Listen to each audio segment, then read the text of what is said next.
好，咁去到第5條，佢就話啦，首先第一樣嘢個量度值同個最大絕對誤差啦。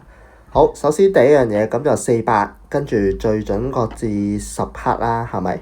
好啦，咁個最大絕對誤差，首先第一樣嘢佢就係將嗰個準確至最接近嗰個數除以2，10除以2，即係5 gram 啦，係咪？好啦，然後將呢個數上下加減5，係咪？咁你應該就會做到係395同埋405㗎啦。好啦，下面嗰個92佢準確至兩位有效數字。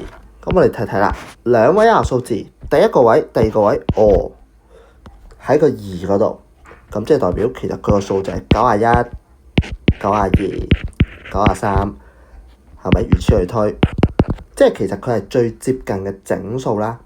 佢每一格就係一格一格咁喐啦。咁個最大絕對誤差咪就係1除以2，即係0.5咯。嗱，記得寫單位喎，好重要喎，知唔知啊？好啦，咁補翻個上下限91.5度同埋92.5度，咁呢條就完成㗎啦。